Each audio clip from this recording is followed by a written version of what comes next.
اعوذ باللہ من الشیطان الرجیم، بسم اللہ الرحمن الرحیم۔ الحمدللہ رب العالمین والصلاة والسلام علی اشرف الانبیاء والمرسلین وعلی آلہ الطیبین الطاہرین المعصومین۔ مومنین کرام، واجب القدر، واجب الاحترام، آپ کی خدمت میں ایک اور واقعہ امام زمان علیہ السلام کے حوالے سے ہی پیش کرنے کی سعادت حاصل کرنا چاہتا ہوں۔ یہ واقعہ ابو راجی الحمامی کا واقعہ ہے۔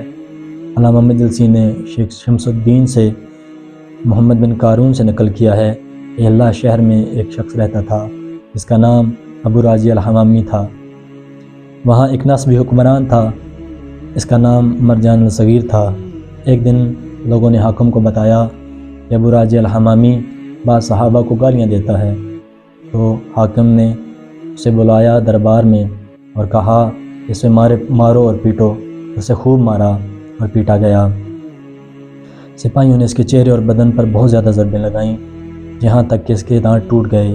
پھر انہوں نے اس کی زبان نکالی اور اس میں ایک بڑی سوئی داخل کر دی، ناک میں ڈال کر دھاگا باندھ دیا اور دھاگے کو رسی کے ساتھ کس کر باندھ دیا، اور رسی اس سے پکڑ کر اس کو ہلا کی گلیوں میں لے جاتے اور مارتے پیٹتے، حتیٰ کہ وہ نڈال ہو کر زمین پر گر پڑا۔ بادشاہ نے حکم دیا کہ اسے قتل کر دیا جائے۔ وہاں پر موجود لوگوں نے کہا یہ تو بوڑھا شخص ہے اور تم نے اسے مارا بھی اتنا زیادہ ہے، یقیناً یہ تھوڑی دیر تک خود ہی مر جائے گا۔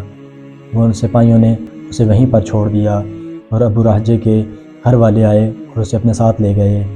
ابو راجے کے گھر والوں نے دیکھا کہ یقیناً یہ تھوڑی دیر تک مر جائے گا، انہوں نے بالکل امید ختم کر دی تھی۔ یہ لوگوں نے صبح کیا دیکھا کہ ابو راجی الحمامی نماز فجر میں مشغول ہے۔ لوگوں نے کہا کہ یہ کیا ماجرا ہے، ہمارے ساتھ بیان کرو۔ ابو راجی الحمامی نے کہا میں نے امام زمان علیہ السلام سے استغاثہ کیا۔ رات کے وقت امام مہدی علیہ السلام میرے گھر تشریف لائے۔ امام علیہ السلام نے اپنا دست مبارک میرے چہرے پر پھیرا اور مجھ سے فرمایا اٹھو اور اپنے بال بچوں کے لیے روزی تلاش کرو، خدا نے تمہیں صحتیاب کر دیا ہے۔ بس میں اس حالت میں آ گیا جس حالت میں آپ لوگ مجھے دیکھ رہے ہو۔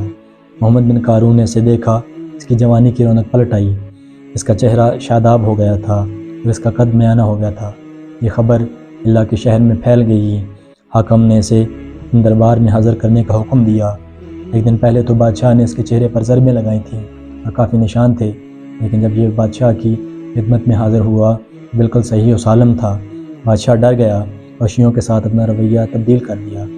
ابو راجے امام زمانہ سے ملاقات کے بعد 20 سالہ نوجوان کی مانند ہو گئے، اور تاریخ کہتی ہے جب تک ابو راجے زندہ رہے امام زمان علیہ السلام کی برکت سے 20 سالہ نوجوان ہی نظر آتے تھے۔ مومنین کرام، آج ہم اس مقام پر کھڑے ہیں، آج ہم امام زمان علیہ السلام کو پکارتے ہیں، لیکن امام زمان علیہ السلام ہماری مدد نہیں کرتے۔ یہ یقیناً ہمارے گناہوں کا نتیجہ ہے جو ہم امام زمان علیہ السلام سے دور ہو گئے ہیں۔ پروردگار عالم ہمیں معرفت امام زمان علیہ السلام نصیب فرمائے، امام زمان علیہ السلام کے لیے کام کرنے کی توفیق عطا فرمائے۔ والسلام علیکم ورحمۃ اللہ وبرکاتہ۔